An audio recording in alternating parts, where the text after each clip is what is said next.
Hi, this is Joseph Williams, son of John Williams, and you are watching the Nerf Herder Council.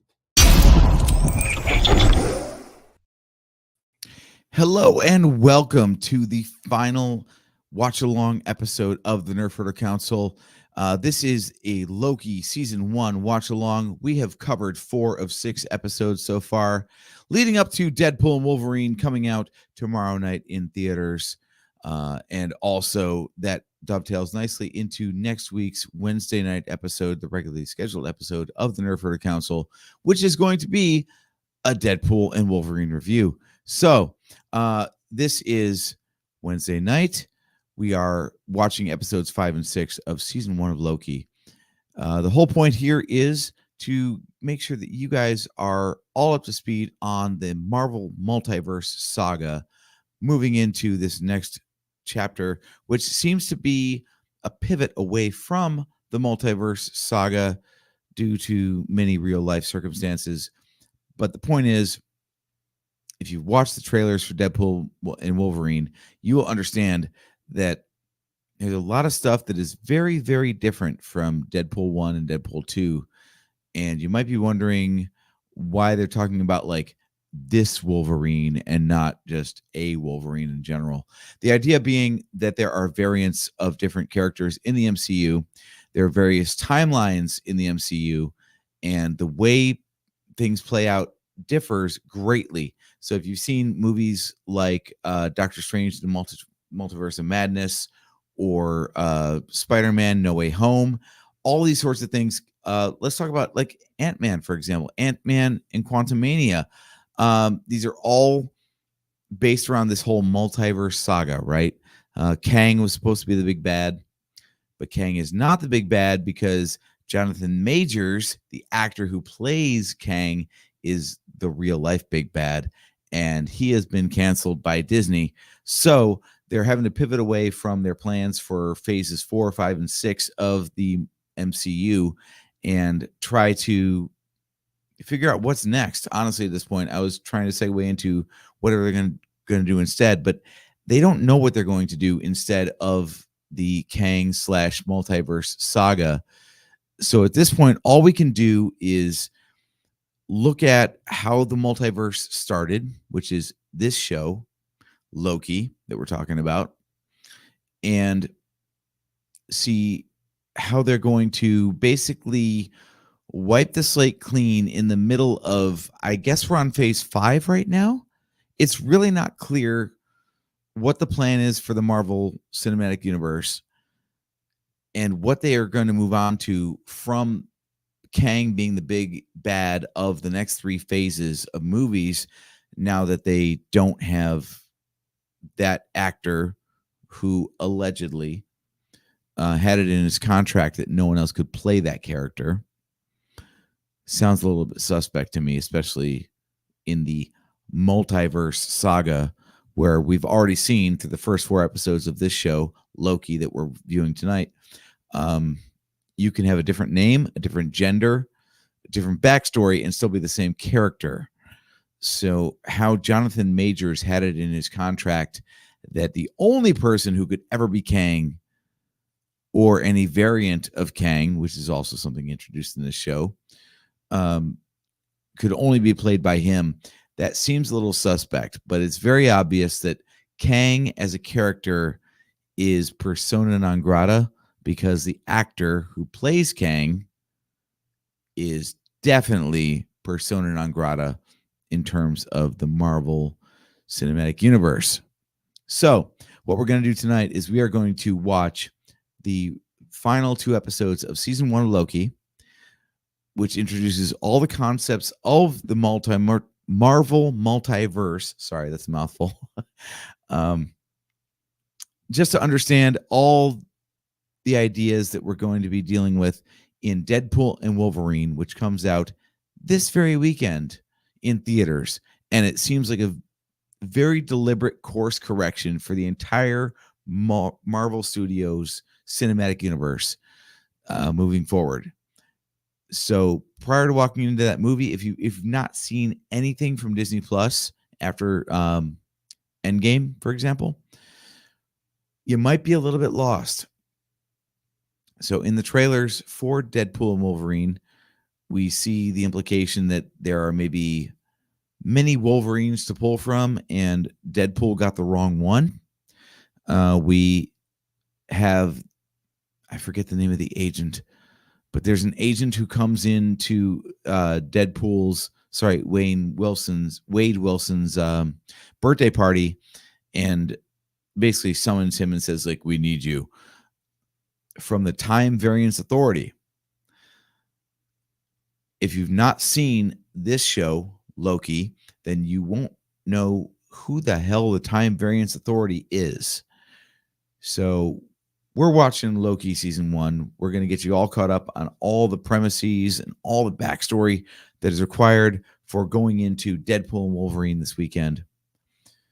We're doing a live watch along, so let me just clarify a couple of things here. The episodes themselves from Disney Plus will not be appearing on screen because, frankly, I'm not going to deal with copyright strikes. So you got to watch it yourself. Go to DisneyPlus.com, sign into your account, queue up episode 5. We've got 2 episodes remaining, so we're going to be watching 2 episodes tonight to finish out this series. So you get to watch My Ugly Mug while you've got like some other browser tab open or whatever. Whatever it takes, watch the show along with me. Also, very important, I'm not that interesting. So please chime in the chat. Give me something to talk about. Let's have a conversation. It's late. It's a Wednesday night, but it's the night before Deadpool and Wolverine comes out. So make sure that you are chiming in the chat. I've got this up. Jeff Caffrey. Dude, seriously. Virtual Cantina Network. I haven't even gotten to the plugs yet, but let's talk about this. Jeff Caffrey, member of the Virtual Cantina Network on Facebook. Google Star Wars Celebration 2025. You will find the Virtual Cantina Network. Tons of great content, tons of great shows. Even our show ourselves, the Nerf Herder Council. You see the watermark there in the upper right-hand corner. We are a member of the Virtual Cantina Network. We talk primarily Star Wars, but we talk about other things like the Marvel Cinematic Universe, as we're talking about right now. But if you want some fine programming, make sure that you find the Virtual Cantina Network on Facebook and check out all their programming, because they've got shows from Rebels Revisited on Monday nights. They've got all kinds of watch-alongs for all kinds of Star Wars shows throughout the week. They've got comic book discussions. They've got Disney discussions. They've got book discussions, anything Star Wars, anything adjacent to Star Wars, or even Disney as a whole. They've got all kinds of content, very well worth a watch and a follow. So make sure you find them on Facebook at Star Wars Celebration 2025. Jeff Caffrey, thank you. Disneyland primer last night for the family vacation next week. Exactly. So there are all kinds of things going on the Virtual Cantina Network. Like I said, find them on Facebook. They've got way more important guests than we do. Like Jeff Caffrey is saying right here. Watch along with Industrial Light and Magic's John Glidson tomorrow. Jeff, quick question. What are you watching along tomorrow? Chime in. Let's put it up.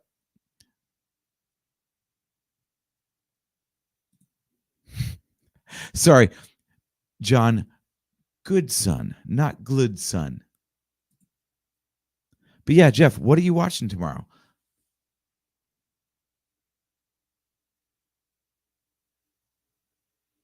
See, now he's giving me the silent treatment. I get it.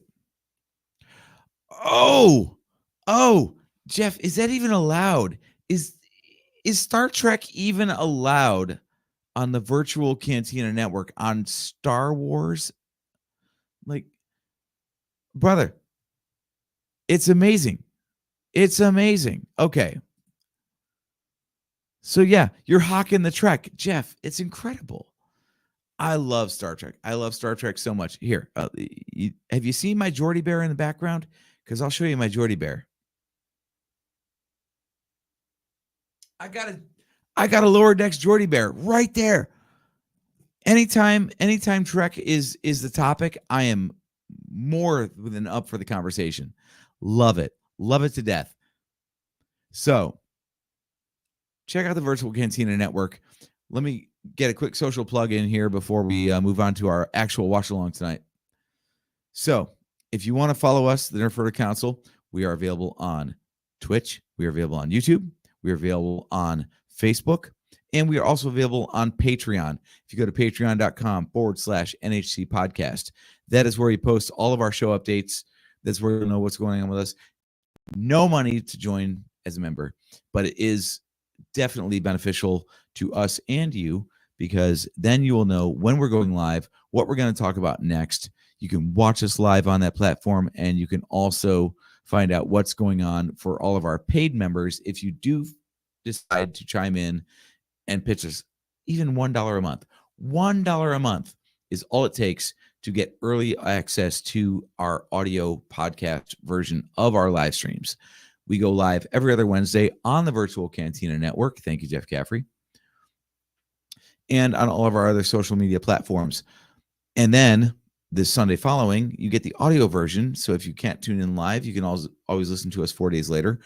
But if you want that 2 days early, then you can just pitch us $1 a month on Patreon, and you get that audio broadcast early.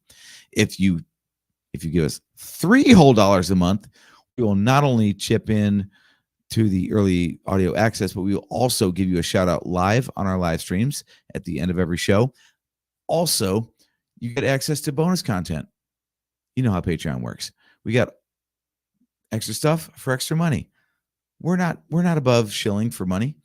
So if you give us $3 a month, you get access to many different kinds of bonus content. We already have, I don't know. Do you like film commentaries? Because we got a film commentary for The Phantom Menace. So there's episode 1 of Star Trek. Wow. You can tell it's late. Star Wars, episode 1, Phantom Menace. We are going to do the entire Skywalker saga. We're going to do other film commentaries beyond that once we get through the entire Skywalker saga. Anything you guys want. The other thing that $3 a month gets you is more of a bug in our ear. So if you're pitching us money, we're going to do what you want. It's an election year in the U.S. If you pitch us money, you're now our constituents, and we have to do what you say. So if you have ideas for things you want to see, we'll do it. What we already have is Lego live builds. We're going to do video game Let's Plays. We've already got one commentary track. We're going to do other commentary tracks. Point is, $1 a month gets you early audio access. $3 a month gets a bug in our ear for whatever you want to see us do. So without further ado, I'm very terrible at the social plugs because I'm not the host of the Nerf Herder Council. My brother JT is usually the host. Do you want to watch some Loki? Because I want to watch some Loki. Let's watch episodes 5 and 6 and get this watch along finished up. What I'm going to do is I'm going to count us in. I've got Disney Plus queued up to episode 5, Journey into Mystery of season 1 of Loki. We're going to hit play when I give a 3, 2, 1 countdown, and we are going to start watching this. We're going to start with a recap, of course, because that's what's in the Disney Plus episode here. So in 3, 2, 1, hit play.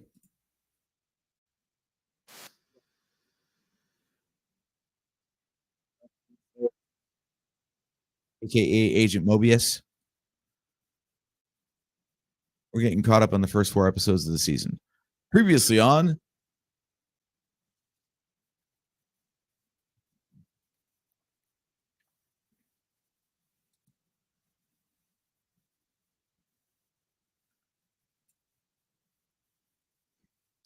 there we go.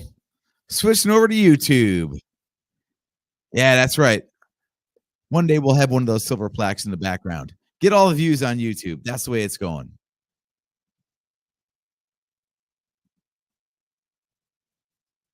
So the big twist at the end of episode 4 was that the Timekeepers were basically Chuck E. Cheese robots.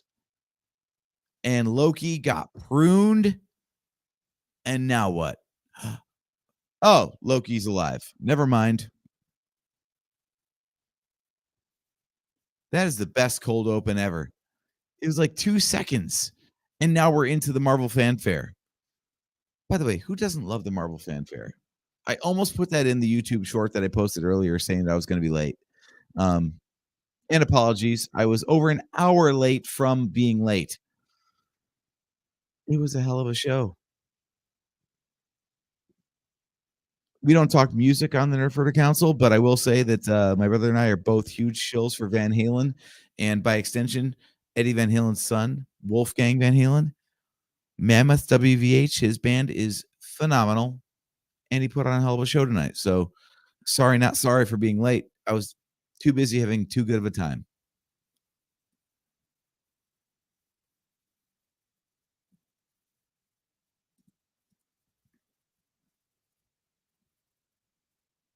This show, see, this is what bums me out about Marvel Phase 4 and beyond.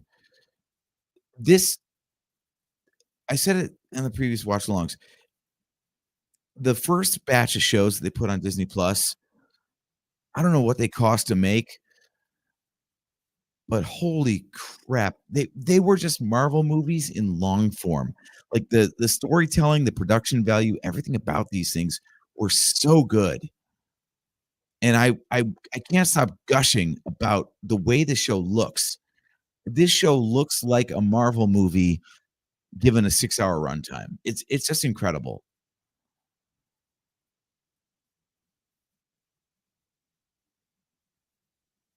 They were so smart about, like, how they used the format. Like, you just saw the Avengers Tower is there, like, just off in the corner.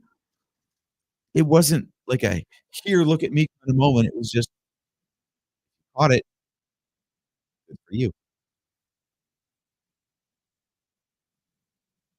This show didn't feel like a downgrade from a Marvel movie. It just felt like if you wanted to know more about the characters from the Infinity Saga, then this is where you learn that. Right there. This is why we're doing a Loki watch along. Cue the title screen, because that smoke dragon that you just saw right there in the open, it's in the trailer for Deadpool Wolverine.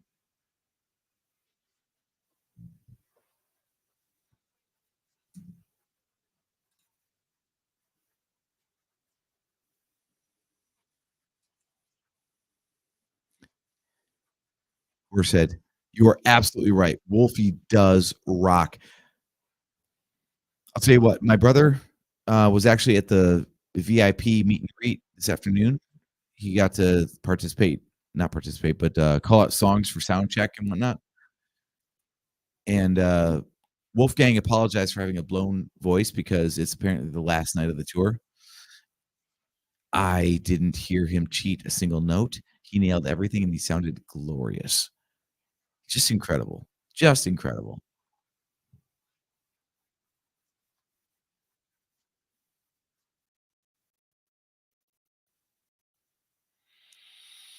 So we're looking at Sylvie, the variant of Loki, having a little bit of a face-off with Ravonna Renslayer, who is now explaining what the void is. A void at the end of time.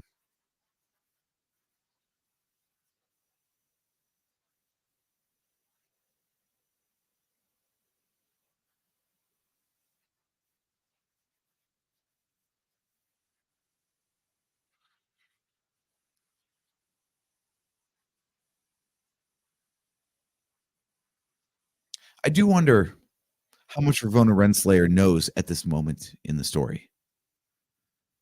Like, is she lying when she says she doesn't know, or does she know and she's just not saying?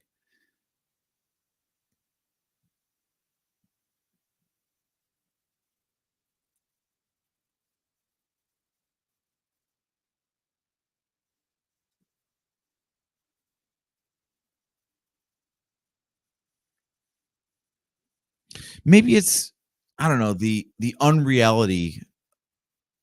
I know this doesn't look that great because they were very proud of the volume and, the storytelling possibilities after The Mandalorian and for Marvel. And it's very obvious that, they're not there in a giant open field and so on and so forth with this scene, but maybe because the sky isn't purple, I feel like this looks better than episode 3.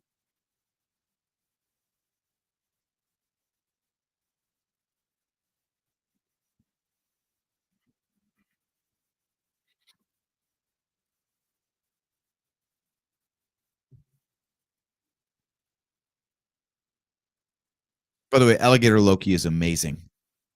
This is the exact sort of thing that my brother hates, and that's why he's not on the watch along. I friggin' love it. I mean, we've had how many years of Marvel movies, and for anyone to, like, sign off now and be like, "That's too weird, can't handle it." Like, it's comic books, it's weird stuff. If you can't get along with that, then you're not doing it right. Like, why are you watching Marvel movies if you want something to be more grounded?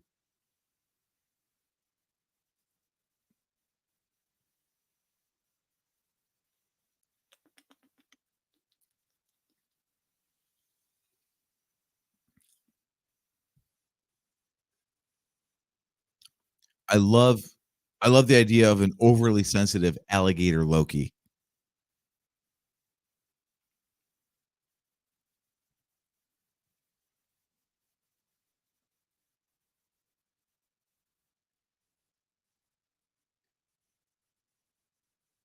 I'm still not really clear on what exactly constitutes a variant in general because we've got different genders, different races, different species, and they're all Loki. So, like, what actually defines a Loki or any character for that matter? Because, I mean, the assumption is that any character in the Marvel multiverse has infinite variants. So I do agree. My brother's big criticism of the whole multiverse saga is that there are no stakes. Like if you can off anybody and just go to like a near adjacent timeline and just grab another one. So, oh, Captain America dies in World War II. Well, just go to another branch of the timeline where Captain America didn't die in World War II. Boom, no stakes. So I get the idea, but also I like the idea that the Infinity Stones aren't the thing to worry about anymore, as they covered. Couple little Easter eggs right there. We got Mjolnir and also Frog Thor. For those of you just tuning in, we are watching Loki season 1, episode 5. Current timestamp, we are at 9 minutes and 30 seconds. We got about 40 minutes and 50 seconds left in this episode. So sync up with us, watch along because I'm just talking about stuff on screen, so it doesn't make a lot of sense if you're not watching along.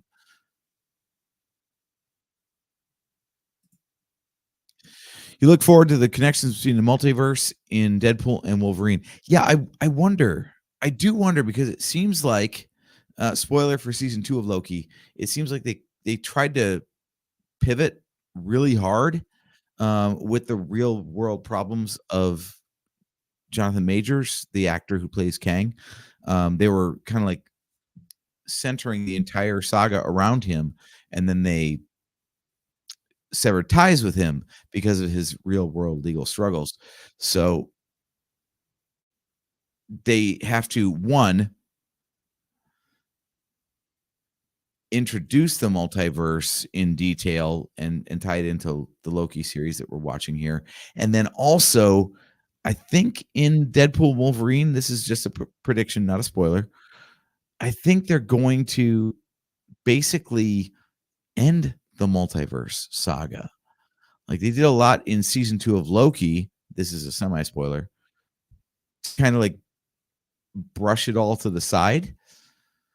And I wonder if they're going to do more of that and just basically like put a capper on it and move on to points unknown after this movie coming up.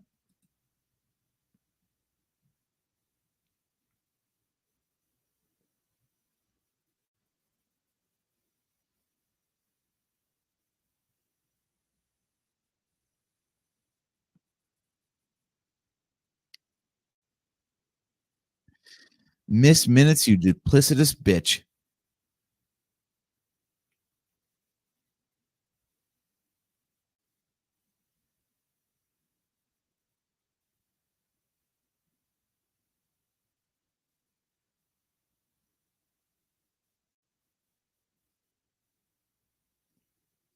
It is weird.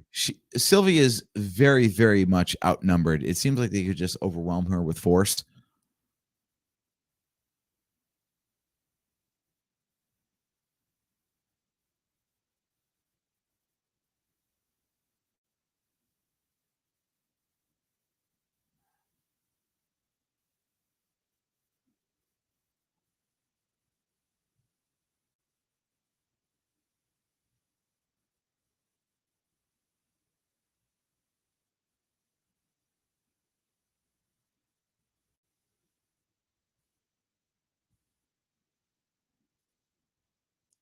I do wonder what that one good memory is for Sylvie.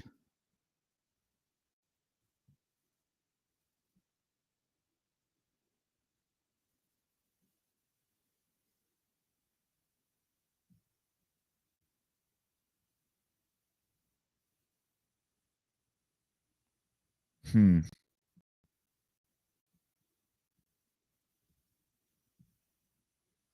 I am kind of amazed that in all of time, these two Lokis are the only ones that ever really like wrecked the system. I mean, Loki is the god of mischief.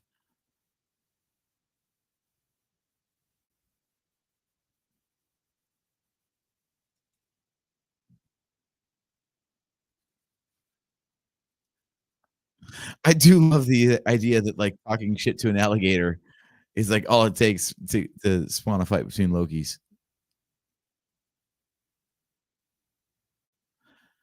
But this whole Loki lair is, I'm sure, just riddled with Easter eggs. No idea what those Easter eggs are. I don't read the comics, so I don't have that information.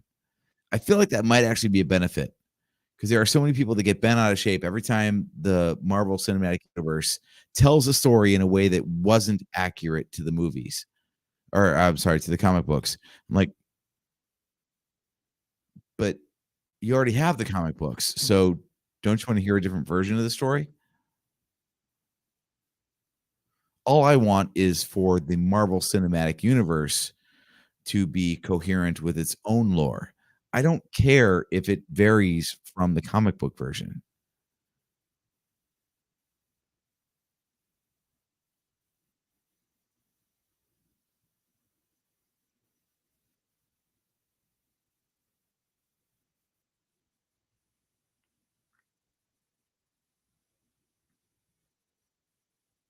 I wonder if Disney works on like the old golden age of cinema studio contracts, because the number of people that crop up between various properties that they own is a little sus at this point. Like, are these actors always the best choices, or is it just a matter of like, well, like for the example, old man Loki right here. Yeah, that's General Pride from the Rise of Skywalker. So apparently he did a Star War and they liked him enough to put him in a Marvel project. Like, okay, interesting.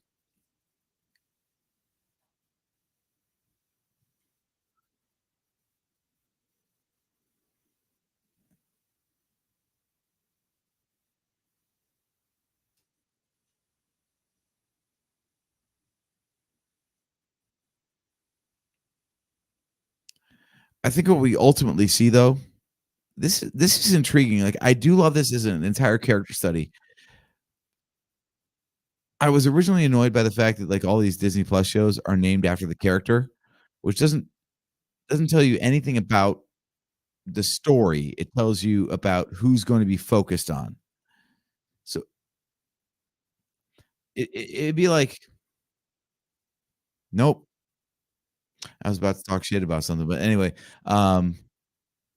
like no matter how important a character is to most Star Wars things, they don't call it that character's name, with exceptions given to, I don't know, Obi-Wan Kenobi and maybe Book of Boba Fett.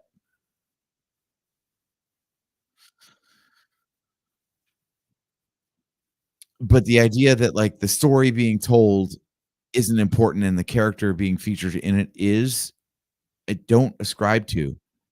However, in this case, though, we got 2 seasons of Loki, and really all both seasons are about isn't ultimately about expanding the Marvel Cinematic Universe. It's about exploring Loki. So I think this show of all is very much appropriate in naming itself after the character. I love the deconstruction of this character, especially with all the variants, to explore all the different ways this character could have turned out differently.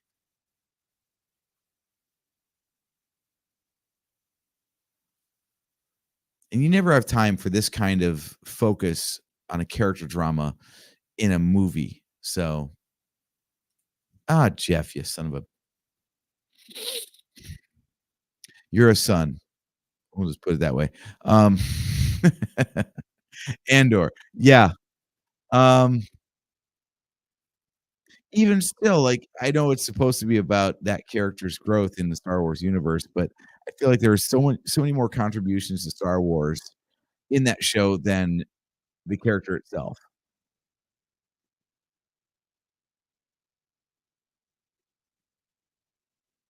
And yes, you're right. You're right. It does culminate in season 2, especially about giving Loki his glorious purpose. But that's a spoiler. We're only looking at season 1 here. We just wanna know about the multiverse. We don't need to know how the multiverse is tied up. Oh, that's a spoiler for season 2. Um,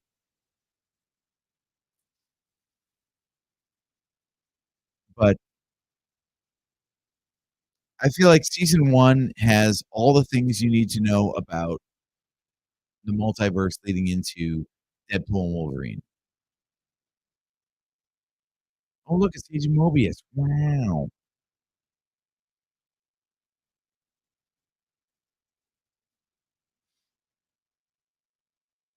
I am impressed that Sylvie even knows what a car is. Loki spent some time on Earth, so I get why he understands it, but Sylvie?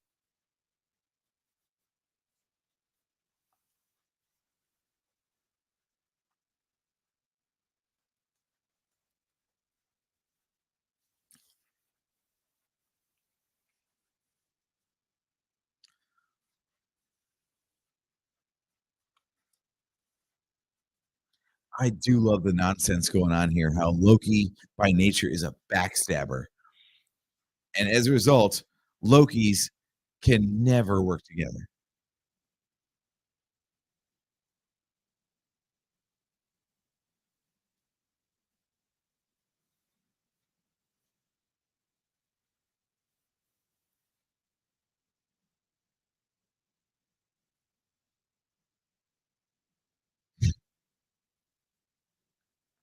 Alligator Loki for the win.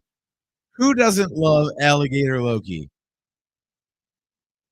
It's not often that I encourage unsubscribing, but if you're watching this and you got to the alligator Loki part, you're like, "Hell with this, I'm not on board," but like, we don't want you on our show.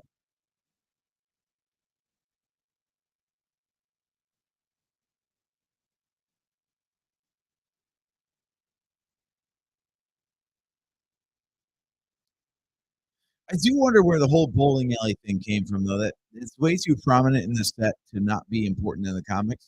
I would love to know what that's like.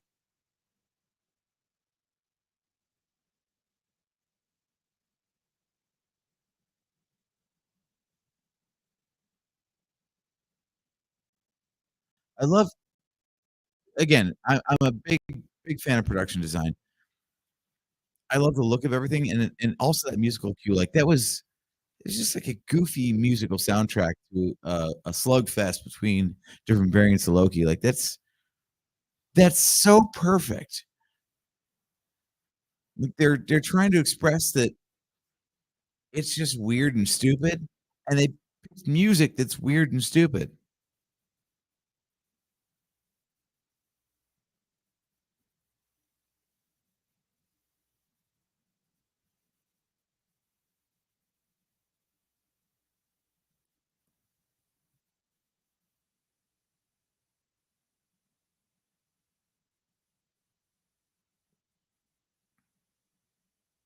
And there we get the name drop.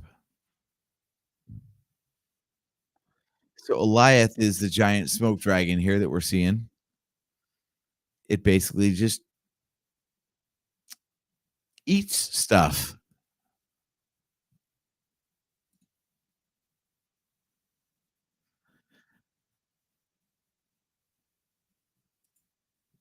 This part is just fun. Yeah, I think this episode might be the best one of season 1. Obviously, it's got a lot of, lore beforehand, and we've got the payoff in the next episode, uh, but you talk about, like, having fun. I feel like this episode is the one where the creators this is probably the premise that the creators pitched the whole series on, was like, "What if we had every possible storyline of a Loki meeting each other?" And then they were like, "Oh, that might be something." By the way, thank God that pizza car has enough gas in the void, because I don't know where you're gonna go to a station and get more. I'm really interested to see what the void looks like in, Deadpool Wolverine. This is the best they could do with the budget and the volume and so on and so forth, but I feel like, with a movie budget and maybe not relying on the volume, it's gonna look obviously way better. But then they've got the problem of you don't wanna make it look too good, because then it doesn't actually correspond as a one-to-one with the void as we see it here. So there's all kinds of questions.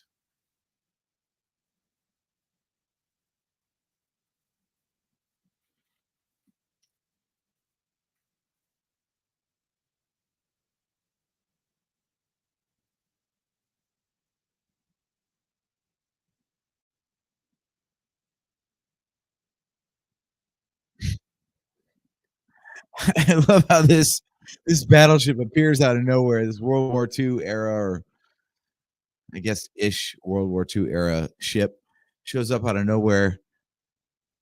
And there's only one guy who is not freaked out enough to just like be like, fire. Like, I don't know. I think they'd all be shitting themselves personally. Or shooting immediately. One of the two.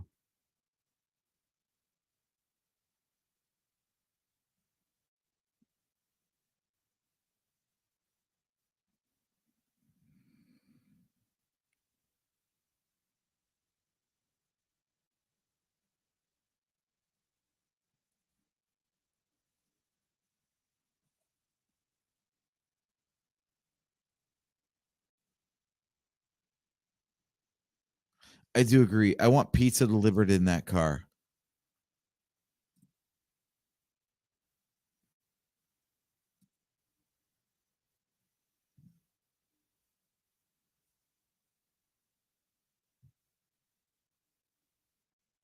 I do have questions about the void overall, though. Like, okay, so they're stuck here at the end of time. Um, can you starve to death or die of dehydration at the end of time, or is it like a frozen moment that keeps moving on? So you're just perpetually here. Like, is there death in the void?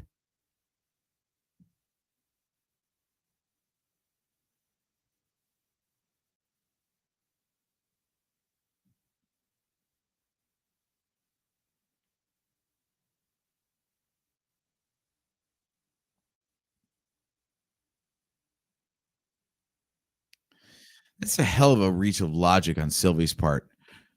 She was already thrown to the end of time, which is in itself kind of like a moving point.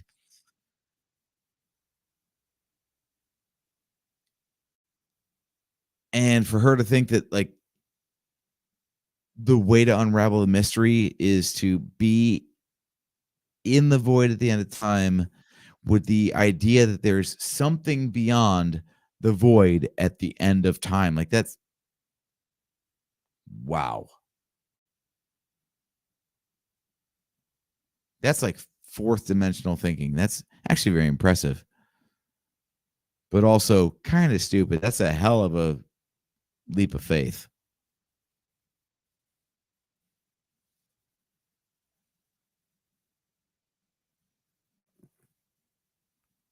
Here we go. Agent B-15.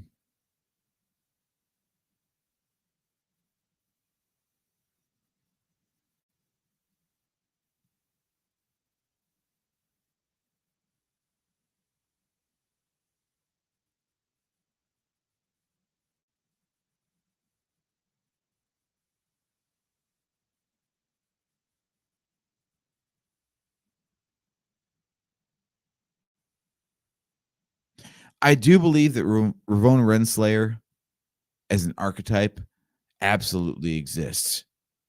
There are some people that are so unsettled by the unknown that they'll cling to anything that is a known quantity or something stable at least, whether it makes sense or not.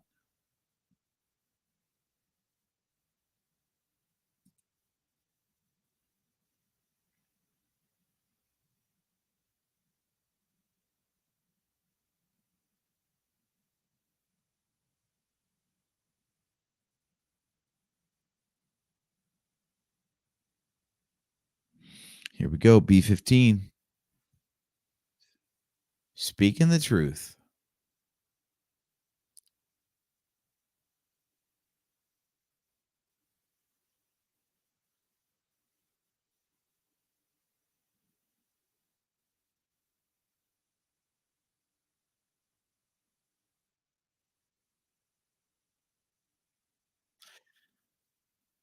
Okay, the justification not so profound. The idea that basically someone has more of a reason to find it than someone else, but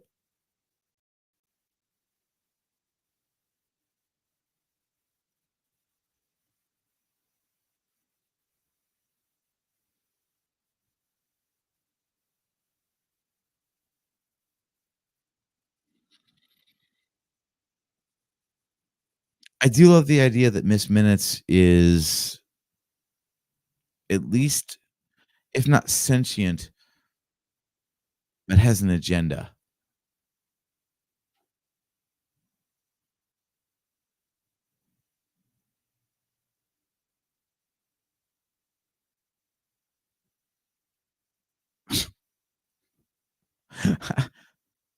I love this idea that like being green is all it takes to be Loki, but also even being green could be a con.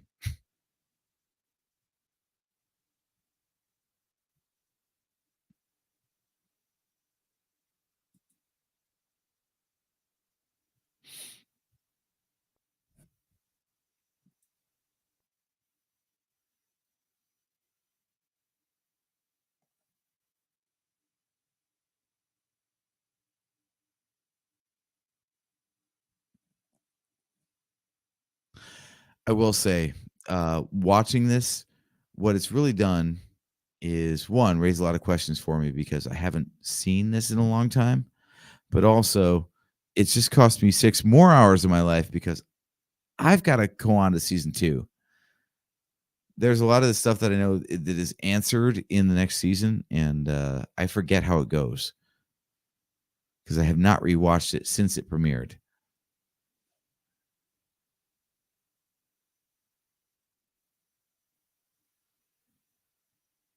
Again, I'm very confused on this part.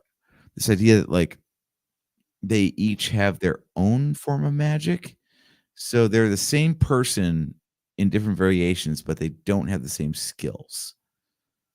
Like, our Loki Tom Hiddleston, can, create knives and apparently change his clothes, dry his hair, summon blankets. Whereas like Sylvie can like touch people, learn all about them, engender a connection, basically like implant thoughts and memories and so on and so forth. Very different skill sets for someone who's supposedly the same character in a different timeline.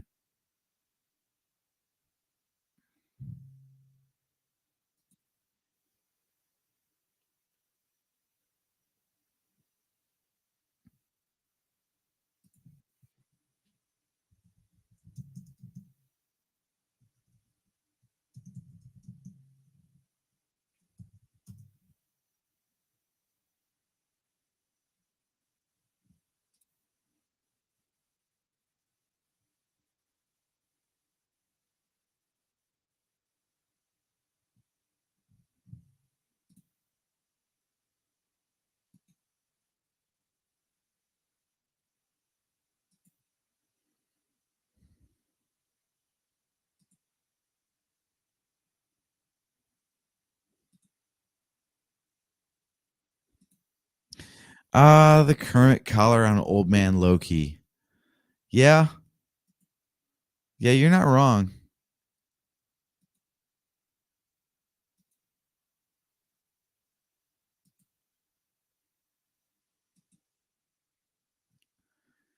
Yeah, sorry, I wish this was a little bit bigger, but, yeah, you get the idea here.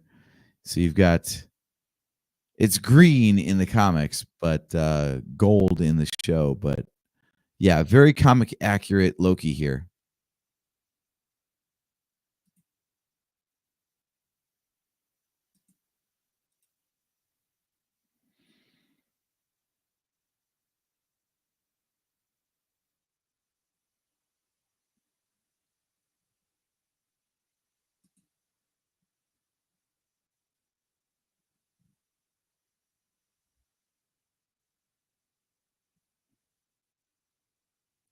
See, I'm glad they kept the storytelling simple because it seems like I don't know if it ever happened in the comics, but pretty much everything's happened in the comics at some point. There is a version of this story where these 2 make kids. Yeah, they smash. You know they smash. Try getting the general Disney Plus slash movie going audience to understand where the hell do these kids come from? Oh, well, it was like one Loki not having sex with himself, but like kinda because multiverse means it's like the same character and that'd be so messy. But I love the revelation that like, Mobius called it out.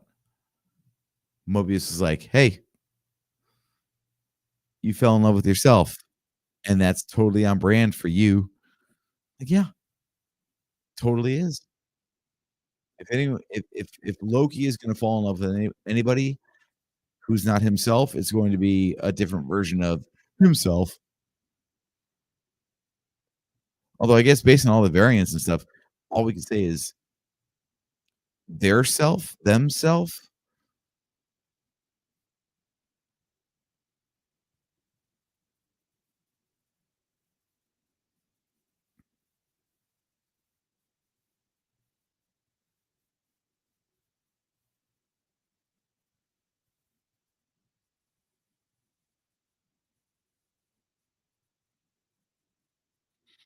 I feel like Goliath has no clue what the hell's going on. It's not that smart. It's not like a truly sentient being. It's a pet. Sorry to offend all the dog lovers out there. I love my dog, but I'm not gonna discuss philosophy with the guy.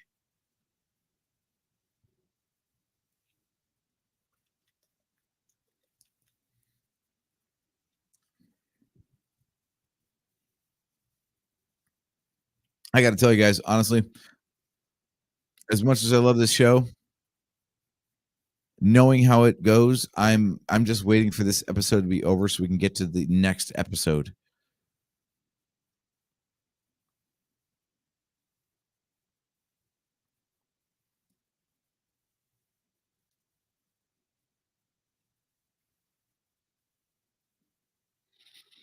Okay, so Child Loki just offered our Loki a golden I don't know, how long does the blade have to be before it stops being a dagger and starts being a sword? But he could, summon his own, so I'm not really sure why that was a big deal for him to be given a sword slash dagger.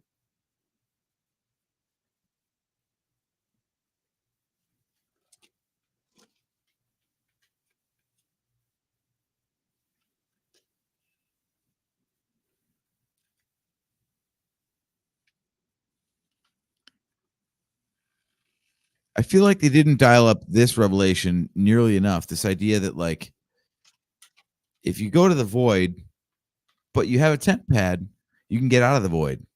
'Cause it very much seemed like being pruned was a one-way trip. Like, there's no way out. Once you end up in the void, you are stuck.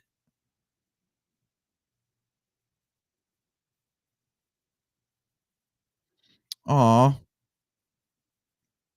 Loki's heart grew 3 sizes that day.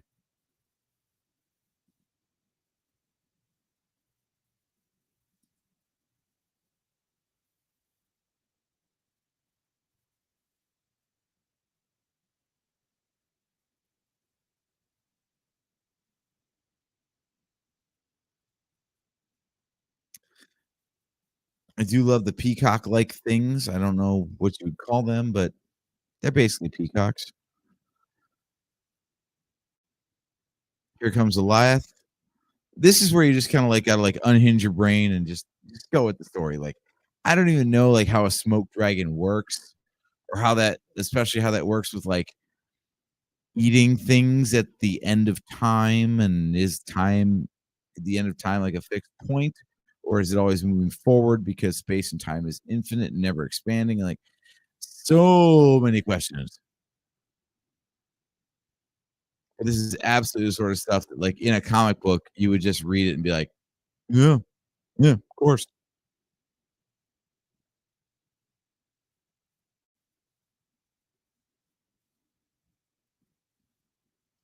Quick timestamp check. We are in episode 5, Journey into Mystery of Loki season 1, and my time code is well, it's always moving on, right? And in 3, 2, 1, we are at 39 minutes into the episode.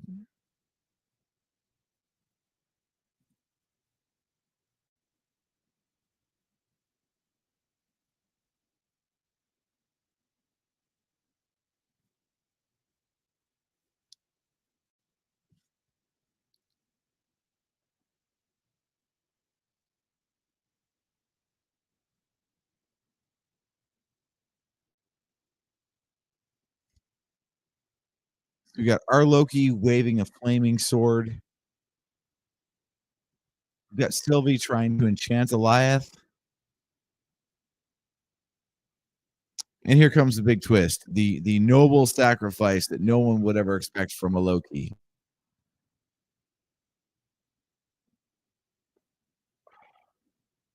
Look at that! It's Asgard. Maybe? We kinda think so. Thank you, General Pride. Sorry, different franchise. Same actor, though.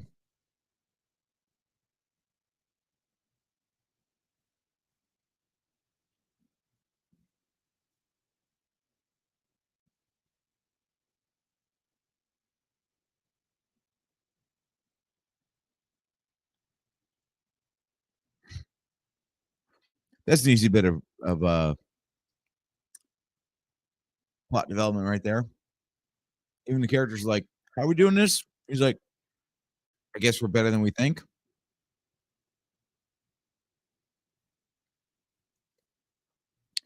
It does kinda subvert the usual trope of like, "I can't do it, except in this moment, now I can."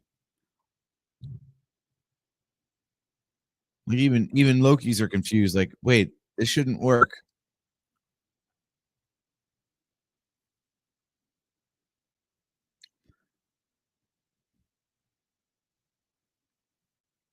Man, Elias gotta be pissed.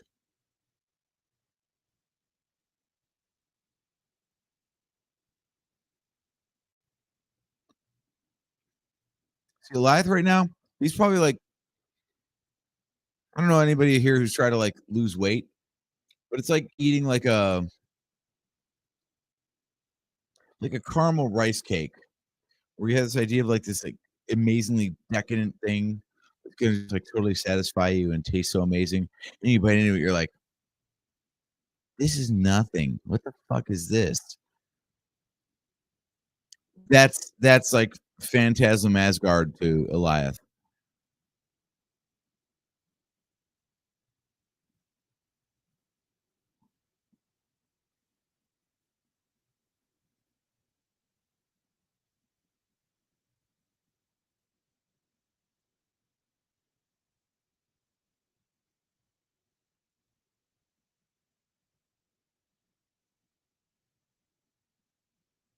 I do love this repeated mantra, though, this idea that, like, every Loki really does want to have a glorious purpose.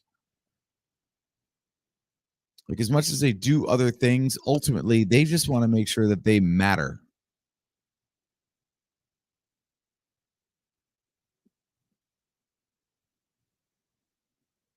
Most of them get to this, basically stumble through life without overtly pursuing that. and they just happen to end up seeking it anyway. But I love the idea that if they're ever aware of it, they go for it, man. Like the only thing that made any of these Lokis, these variants, seem noble was because they were like thinking about it and like, "Mm, yeah, I guess that is a good use of my power. Let's do that."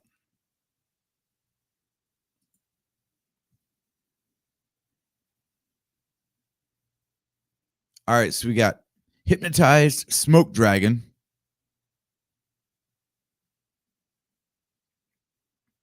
and then there's this big old hole in the middle of now green smoke. And roll credits. Now, like I said in the previous two watch alongs, um, I seem to recall there's some sort of post-credit scene, or maybe there's something different in all of these like super awesome photogenic credits that they have throughout. But we're not gonna wait that long. We're not gonna slog through all this stuff.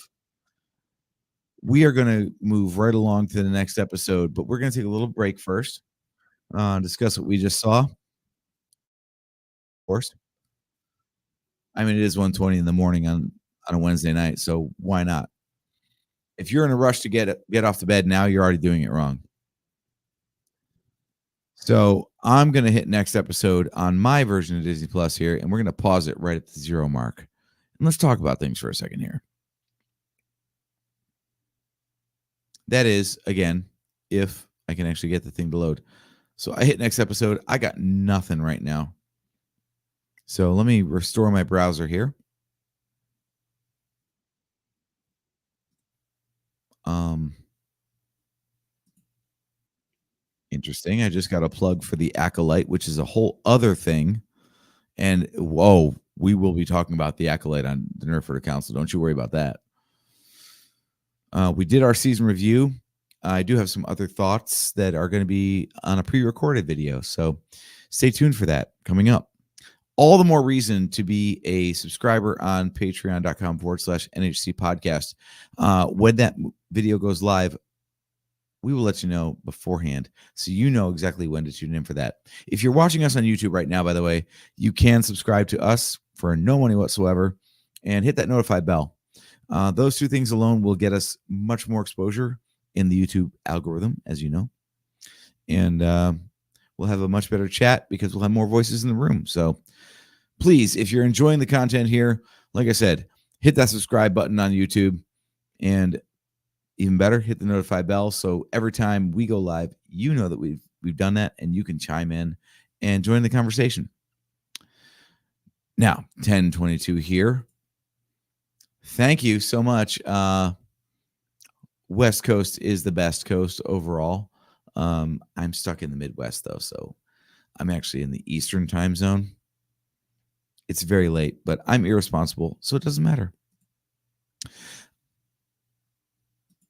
Any final thoughts before we get on to the final episode of Loki season 1? Feel free to share them in the chat. Let's talk about it.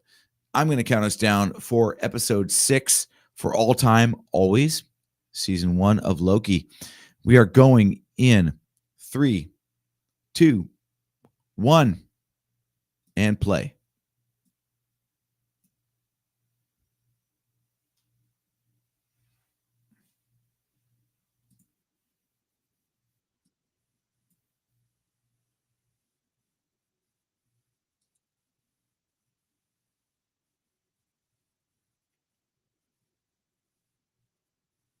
I still feel like this entire season hinges on so much character growth that I don't think is frankly realistic for the 2012 Avengers 1 version of Loki.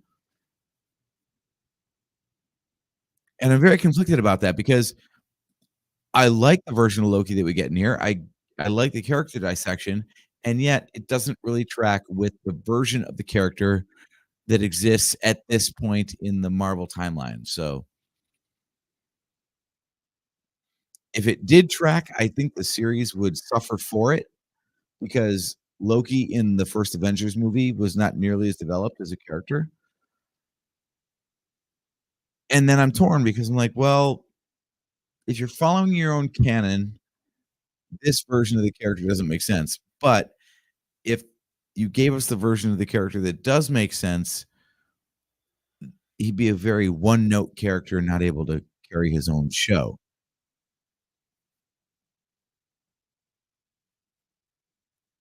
So this part is interesting. You notice during like the Marvel anthem, there is no Marvel anthem, and it's all just sound bites of pretty much every Marvel movie. So it's an interesting balance. They've really over time started like messing with that Marvel fanfare and like the intro Marvel Studios logo. 'Cause it used to be as soon as you heard that, it was I'm gonna show my age here. It's like hearing the Fox fanfare ahead of a Star Wars movie. And I know that like that's been obliterated over time, but for the longest time, you always heard the Fox fanfare ahead of a Star Wars movie. You kinda knew what you were in for as a result. Same thing with Marvel Studios, like, every MCU film had that jingle ahead of time. You're like, "Okay, it kinda gets you primed for the movie," right? But over time, they, veered away from that. Excuse me.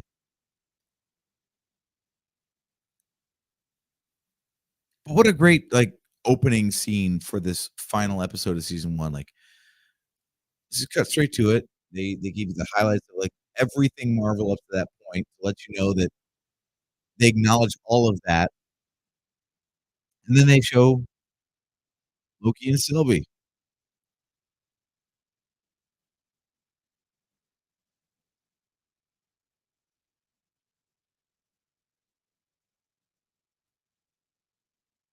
Now, me personally, again, I don't agree with my brother on this, the other host that's usually on the Nerf Herder Council with me. He watched 1 episode of this, he saw that they completely nerfed the Infinity Stones, and he was done. Like, he's not into time travel or the multiverse. I was on board from day 1, but especially when this episode comes up, I was like, "These concepts are so huge, and it's so friggin' weird." I'm like, "This is comic book pulp in a good way."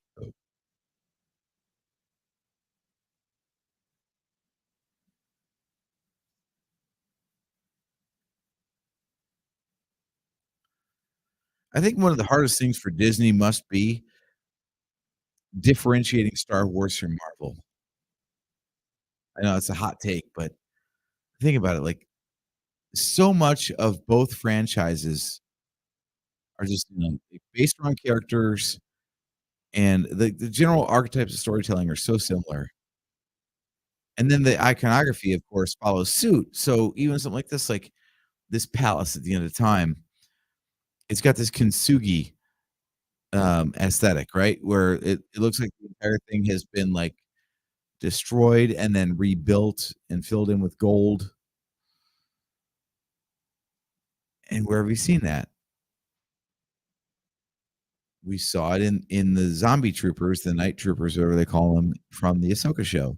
Now, obviously, Loki did it first, but, I mean, every time something similar or identical comes up in the 2 franchises, you gotta wonder, like,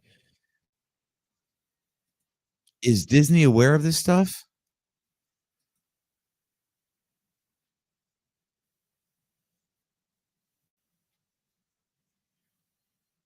I was so hyped for this. I was so hyped for all of this because this was as much as, like, the WandaVision and Falcon and the Winter Soldier were intriguing in their own right, this this whole revelation, this whole, like, multiverse and palace at the end of time, like, all the stuff introduced in Loki here, this was something that felt like, "All right, we're on to another plane of Marvel storytelling." Like, we've officially reset the board, and now the stakes are different.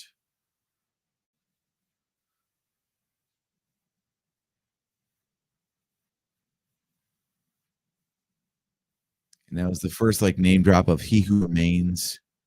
And they I watched a lot of behind the scenes stuff, or at least like fan channels on YouTube that understand comic books.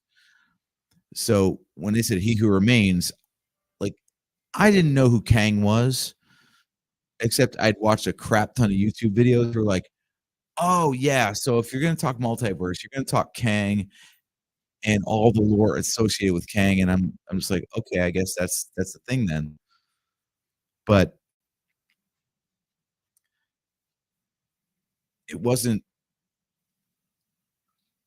it wasn't until I watched this where I'm like, oh, they're really like setting up the next Thanos. Like this is the next villain of the Marvel universe. It's incredible.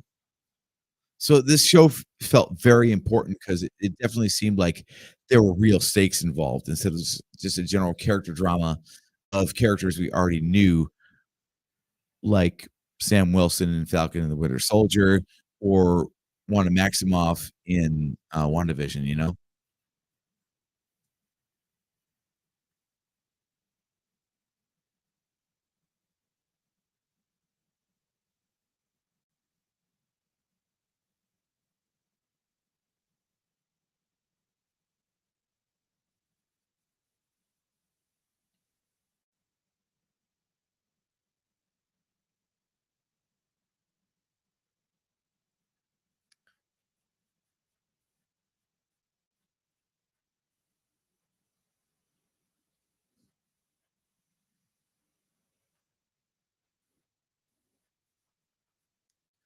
I love this idea that Miss Minutes is like Loki asked earlier in the season, like, "Are you sentient or are you recording?" She's like, "Well, both." Like she's very much kind of both, which is a mind bender, but I think it's okay.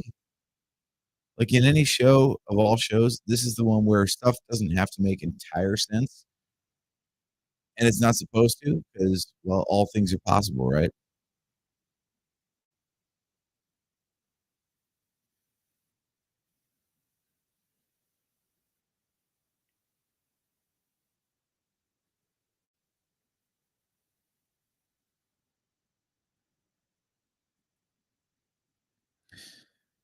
I do love also that you would expect in the season finale that there would be like just frenetic action, and this thing really takes its time in building to a climax, and most of it is not through action.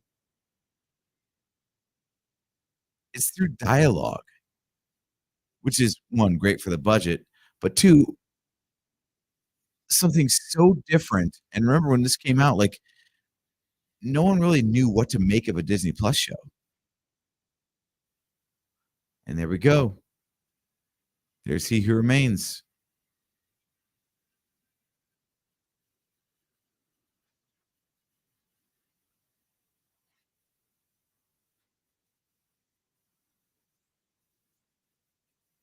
What a strange way to introduce the next Thanos, so to speak, in terms of the MCU.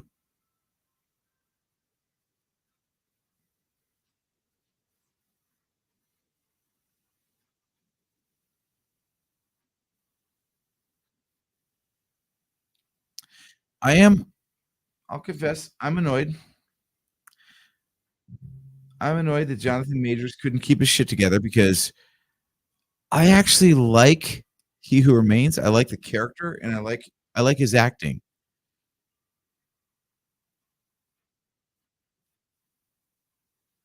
But, some things are more important than storytelling, I guess. So that's the sad reality.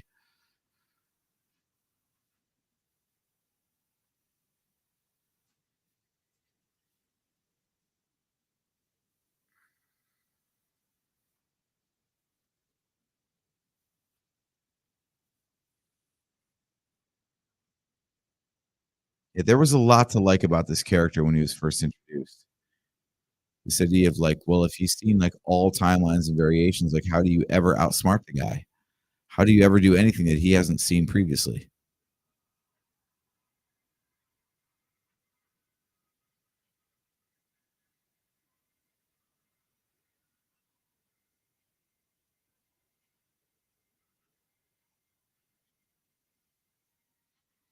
Also, again, I'm not exonerating the guy, but I'll tell you what, as an actor and the way he played the role, Jonathan Majors here, fantastic job.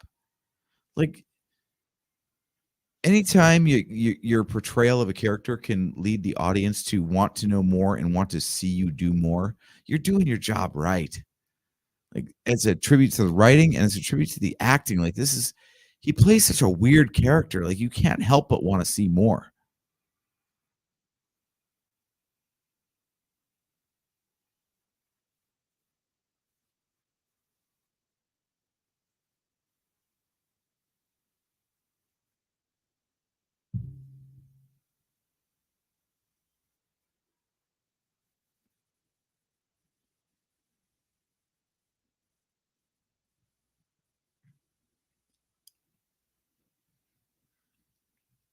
Wow. Agent Mobius back from the void.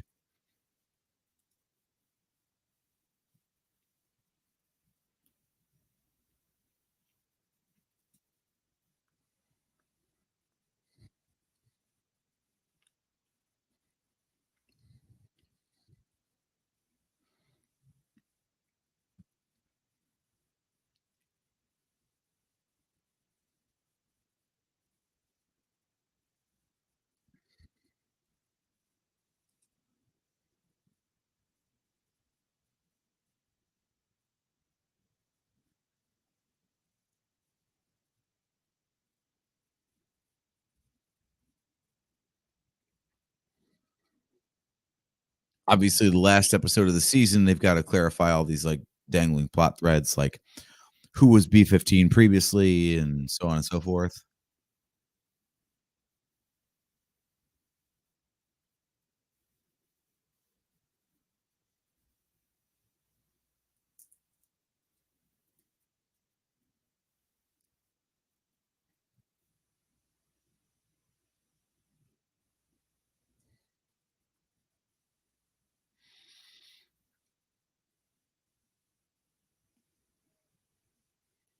By the way, is there a cockier fruit than you can eat as a villain than an apple?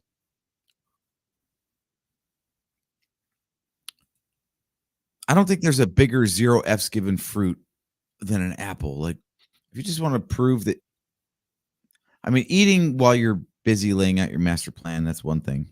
That's already a shit heel move, but holy crap, if it's an apple here,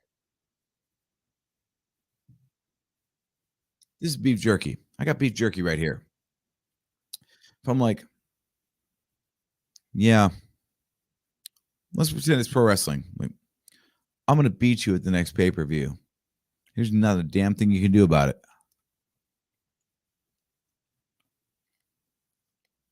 See? Right there. You know I'm a bad guy. You know I'm a shit heel. I'm just chawing in your face like that.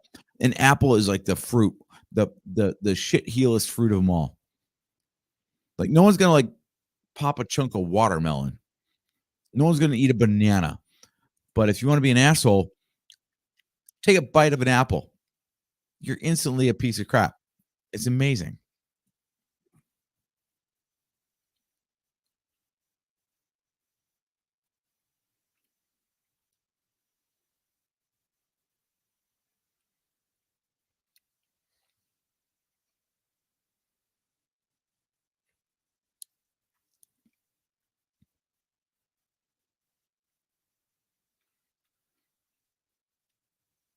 Damn it.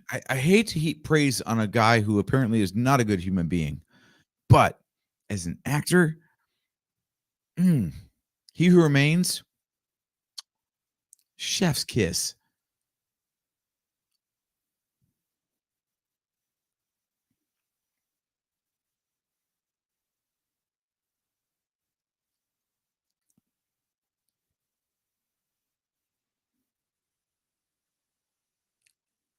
The storylines are actually consistent throughout the show. Like this idea that, like Loki was in front of the judge at the TBA and was like, well, if you're gonna like talk about anyone doing crimes against the timeline, well, those Avengers, they really muck things up, and that's the only reason I'm here. And they're like, No, they were supposed to muck things up. You weren't. And here it is in the last episode of the series slash season, sorry, where now he who remains is like, yeah, you thought you did that? You thought you broke out of the system, had free reign and termination and everything? Um, no, I knew you were going to have free will and self-determination. That was part of the plan. So no, you didn't.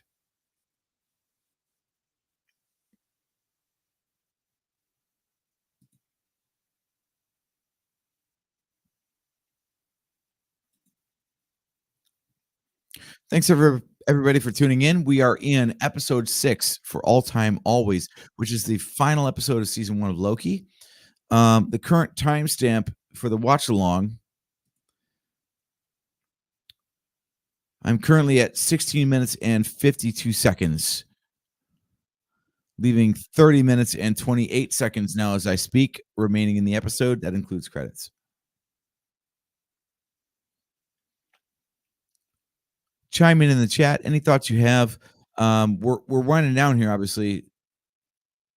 So I would love to know. The whole reason for doing this watch along is not because we love Loki, but because Deadpool and Wolverine comes out in theaters tomorrow, technically today in the Eastern time zone. So if you have any thoughts on the upcoming Deadpool and Wolverine movie, sound off in the chat. Let me know what you think. I will be going to see it tomorrow. Tonight, officially at 8 p.m. And on the Nerf Herder Council next Wednesday night at 8 p.m. Eastern time. My brother and I will be discussing that Deadpool movie and the two predecessors. So make sure you get your theatrical viewing in so you can be part of the chat and watch us live at 8 p.m. on Facebook, YouTube, Twitch, and Patreon next Wednesday night. Now, back to Loki Season 1, Episode 6. For all time, always.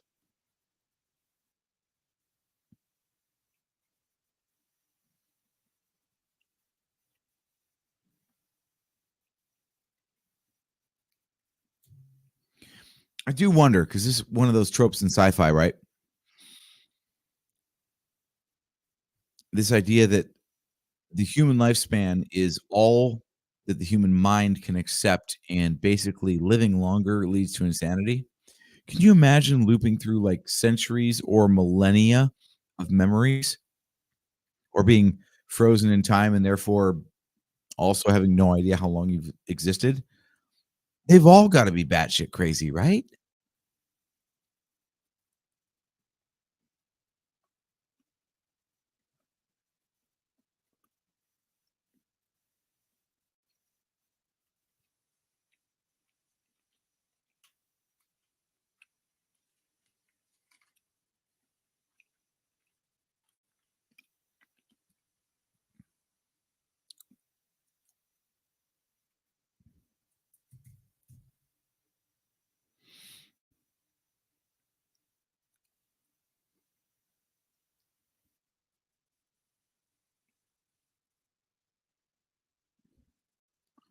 And Renslayer is out.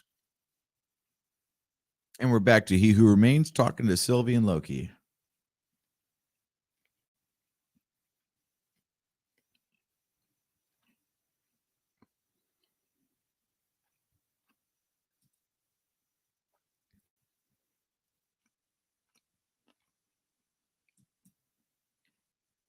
Horsehead. Okay, so Virtual Cantina Summer Vacation Group checking out Deadpool and Wolverine at the Groman's Chinese Theater on Sunday. That's amazing. I wish I was part of that. I really do. Just wasn't in the cards this year. It's a pricey trip for those of us not on the West Coast, but have a fantastic time. Definitely follow the Virtual Cantina Network on Facebook. Check out all the updates and whatnot going on with that group. They've got a huge lineup of awesome guests.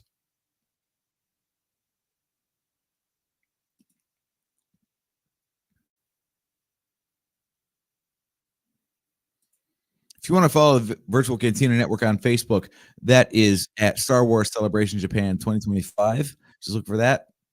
It's a very welcoming and inclusive group.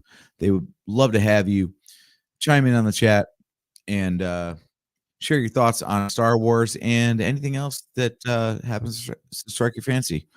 Plenty of shows across that virtual Cantina network, all nights of the week. Um, every other Wednesday night, we are part of that, the Nerf Herder Council. And on the Wednesdays that we are not, they have Daughters of the Galaxy. So every Wednesday, you've got something good and something very different from the other Wednesday of the month. So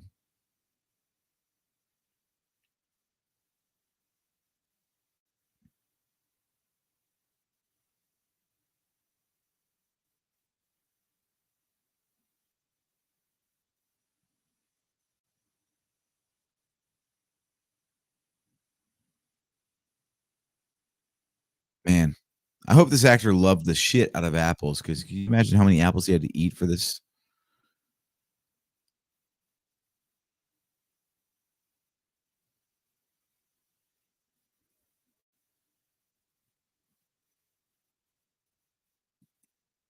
Yeah. So this is the big payoff. This is the big setup that is going to be paid off in Deadpool and Wolverine. This is the whole explanation of the multiverse and why Kang exists and why it's not a good thing to just let all these things happen simultaneously.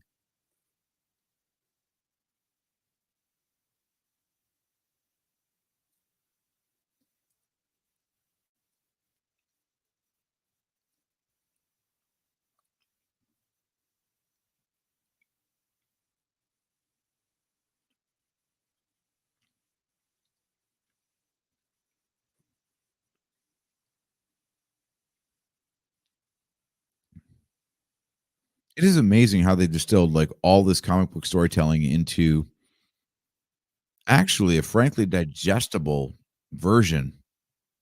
They just explained Goliath in like 2 sentences.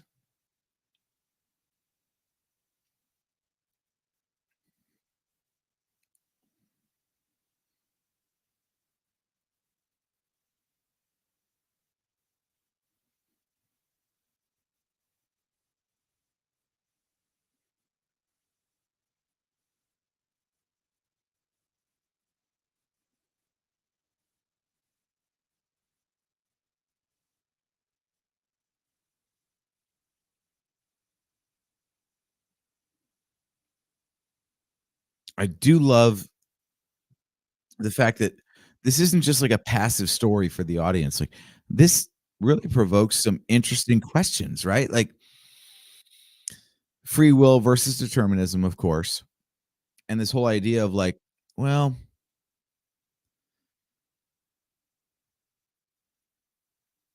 would you sacrifice your own free will to know that you have some security or peace of mind on whatever someone else preordains for you? See, this is what comic books do best, I would say. And don't get enough credit to the general movie going or TV watching audience is you get the time in a comic book or actually I would say in the Disney Plus show to posit these like larger issues, these whole concepts that just like you'd never get away with it in a 2.5 hour movie.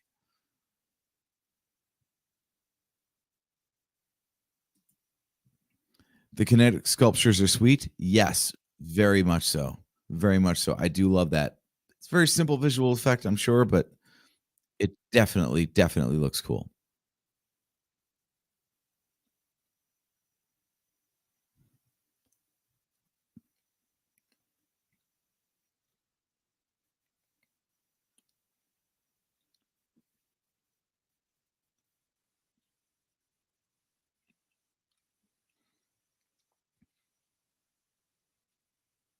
The other thing, it's so sad, at least so far, the way the multiverse saga has played out because whereas we know behind the scenes there was never a master plan for all the Marvel movies from the start of Iron Man moving on, but they did eventually fold everything into what became the Infinity Saga, and the idea that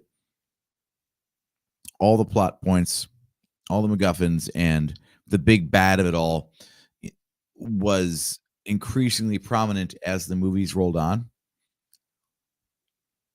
Knowing that, I love that, like, this show was a gateway to what was supposed to be the next equivalent of the Infinity Saga, and instead of having the big bad show up increasingly over time, they dropped him right in the first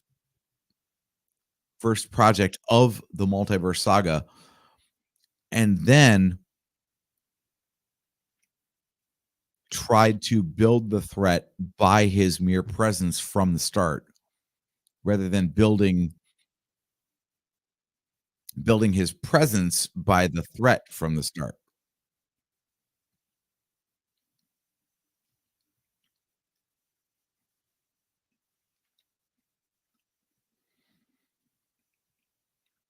Quick time check for y'all. I am currently at 27 minutes right now, and that leaves 20 minutes and 20 seconds right now left in the episode.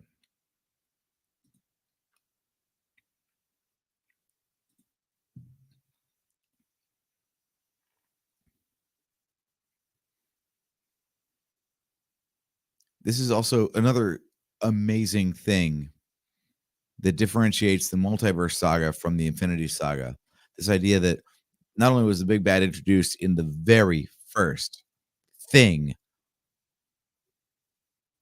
not in a movie, which is a bit of a swing and a miss, I think.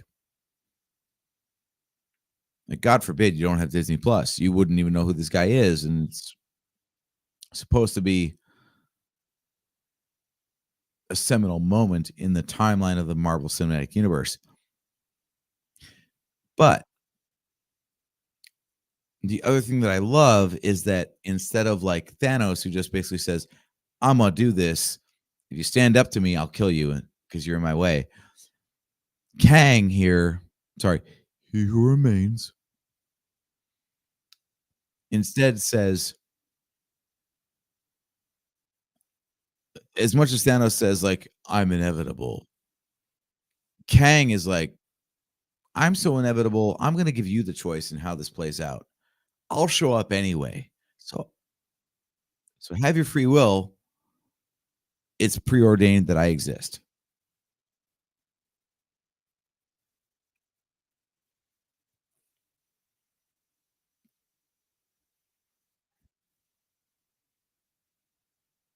I'm still not clear on the whole idea of incursions and why universes collide, or timelines rather, or if there's a difference between a universe and a timeline.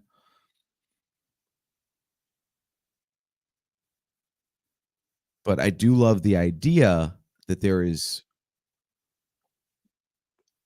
a higher plane of existence slash conflict than just things could go really bad on your planet. Just saying. Instead, it's like, by the way, it's not your planet. It's not all planets where you exist. It's like any variation of the planet that you live on that could ever exist.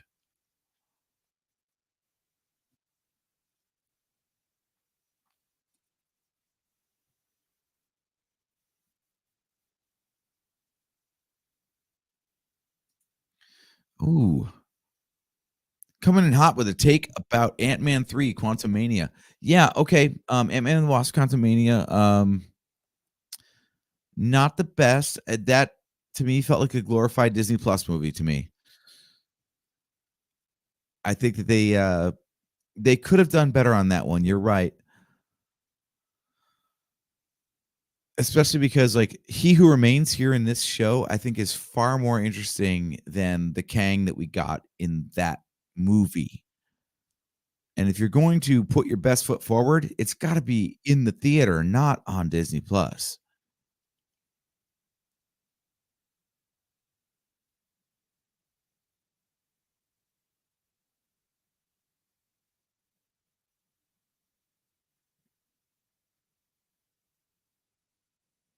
But see, I do love that this whole thing culminated not in a fight between the hero and the villain, which would be just cookie cutter for any comic book movie. But what you actually have here is the heroes fighting each other, and then a conciliatory villain who just is resigned to his own fate, whatever that may be. It's actually a lot like, the beginning of Endgame, where they go after Thanos and, yeah, they find him, they cut his head off, like, within the first 5 minutes. You're like, "Well, wait a minute. What now? We've got 2 hours of movie left and no villain."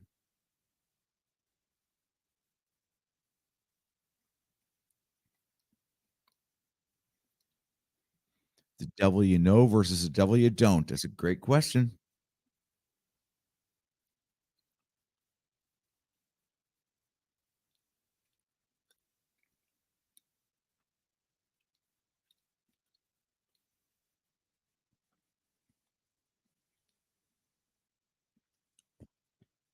The one problem I have with this whole thing is that Loki as a character, the god of mischief, I don't think he would be so afraid of the consequences of killing this guy. I think he would be much more likely to kill the dude and either sit on his own throne himself or just not care and embrace the chaos.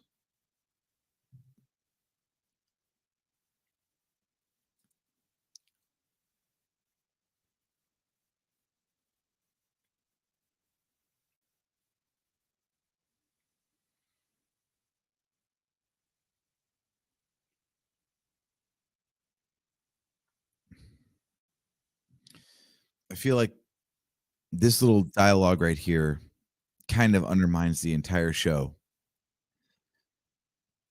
As I was saying, like, I feel like the version of Loki that we got, the Tom Hiddleston Loki that we've seen through all the whole thing, what we get in this show is we get a version of Loki that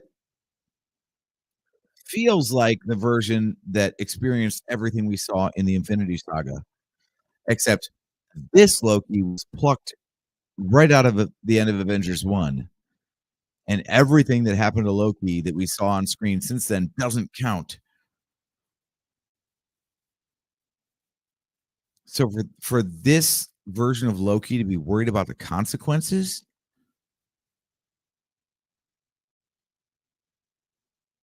it doesn't track.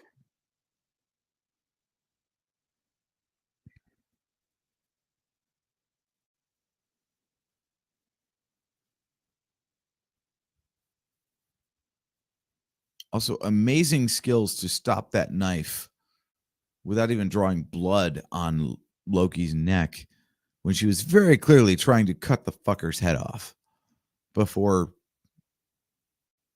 by fucker I mean, um, Kang, obviously, not Loki. Also, it's 2 a.m. here on the East Coast, so I can say fucker. It's fine. I don't even have to apologize for it. Welcome to Nerf Herder After Hours, y'all.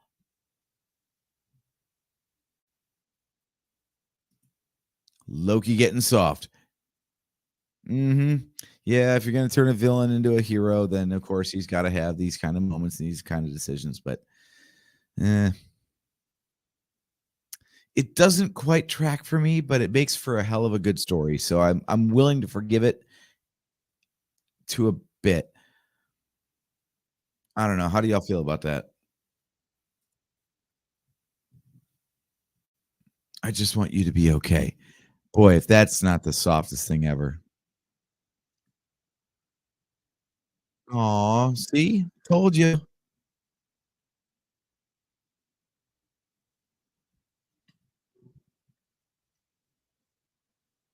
I've been rewatching Letterkenny on Hulu, and I'll tell you what, like, they got the best slang. If you want to call Loki soft, be like, "You're 10 ply, bud."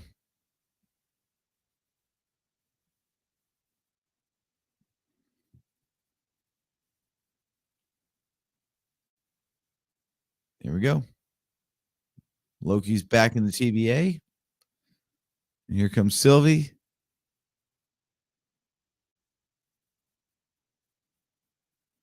Man, I wonder what that'd be like. To be so resigned to your fate, you're just going to sit there and be intellectually curious about what it's like to be stabbed in the chest.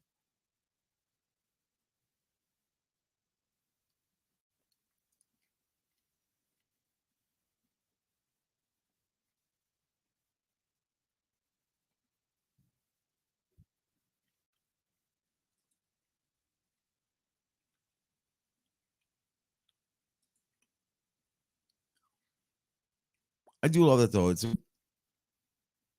a quiet, somber death for the character, which really underscores that his fate wasn't the ultimate payoff of this season or the show at large. Like, I don't know how you would write it in such a way that, like, with the Infinity Saga started with Thanos' death, but how perfect is that for this whole concept that there's one guy keeping all this stuff from happening, and what is happening is so bad that you kill him and risk whatever else he's preventing from happening. I thought this is a far more compelling idea overall as a concept than the Infinity Saga.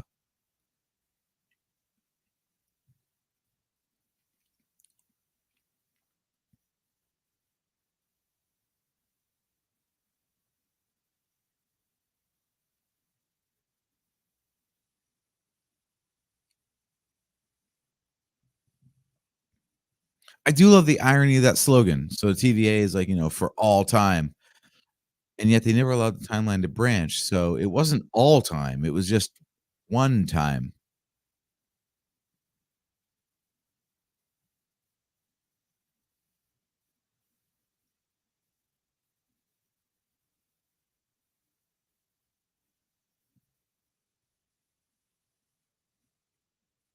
Also, this whole season, this whole series is focused on this guy, on our Loki from our MCU timeline. And yet the culmination of this season didn't involve him. It was Sylvie. Sylvie's the one who killed He Who Remains. And by doing so, you know, allowed all the different multiverses to exist. It's frankly incredible. Like, how great is this show that you sidelined your own main character for the culminating event of the season, and it didn't feel like poor direction, poor writing, poor storytelling. Just the opposite, in fact. We're talking about free will versus determinism, and this guy's fate was decided for him.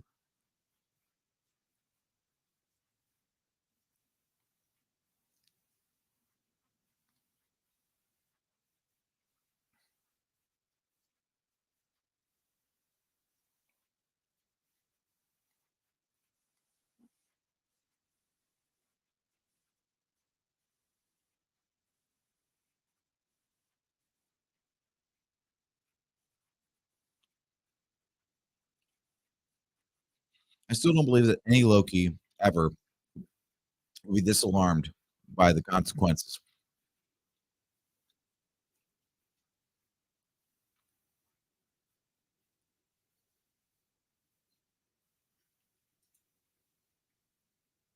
Love this reveal.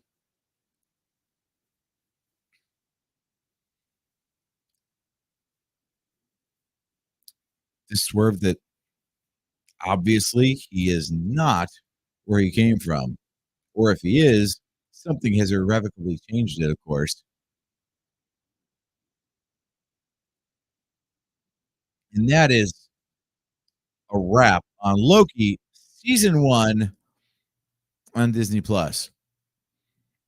It is Deadpool and Wolverine week. All of this was all just so if anyone has not been following the MCU since the Infinity Saga and you're wondering what the hell is about to happen in Deadpool and Wolverine and you've seen the trailers, now you know. Now you know about the multiverse. Now you know about Eliath. Now you know about the idea that you can pluck any variant of any character out of any timeline. And we're going to see how this all plays out. So what we have is a culmination of factors. So we've got the multiverse. We've got Deadpool, who can break the fourth wall. So he's aware that he is in a Marvel movie, especially because this is the first Deadpool movie since the Fox studio purchase, meaning this is the first time that Deadpool is allowed to acknowledge the fact that he is in a Marvel movie and not the Fox X-Men universe. Horsehead, thank you so much for showing up tonight, man. Great to see you. We'll be seeing you very shortly, hopefully next Wednesday night when the Nerf Herder Council returns for our review of Deadpool and Wolverine. So anyway, as I was saying, so this explains the multiverse. This explains all the things that are going to be probably, if I have a prediction, kind of reset in Deadpool and Wolverine, because Deadpool is by his comic book nature a multiverse spanning character.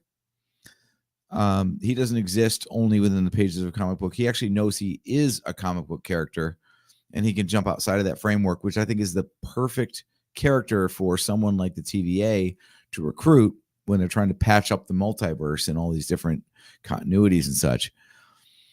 Obviously, in the real world, unfortunately, the reason that this storyline is going to exist, it seems like they're going to be wiping out the multiverse in this movie officially.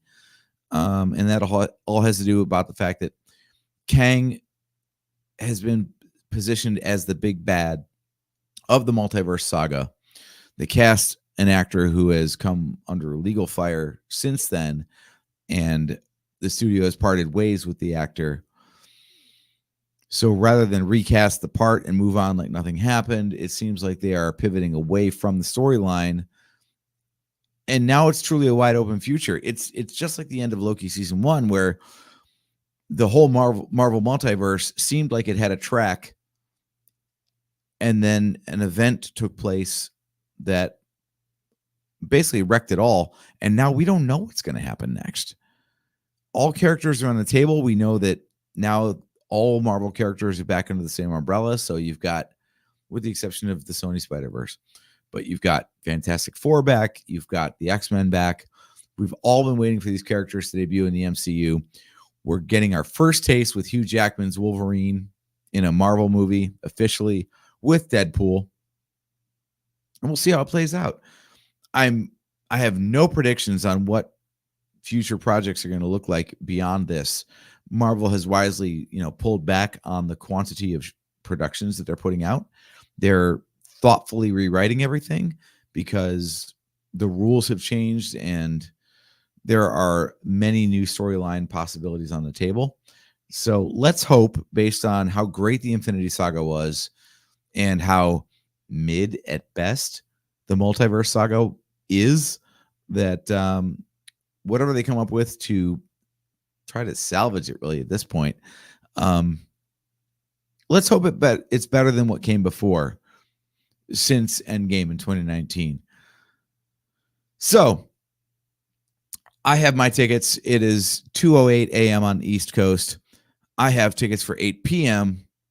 to see Deadpool and Wolverine. So we are looking at 18 hours from now. I will be sitting my butt in a theater seat and trying to see what the hell they're going to make of Deadpool in the Marvel Cinematic Universe, and what the hell they're going to make of the Marvel Cinematic Universe in general, since they seem to be going away from the multiverse saga and Kang is the big bad.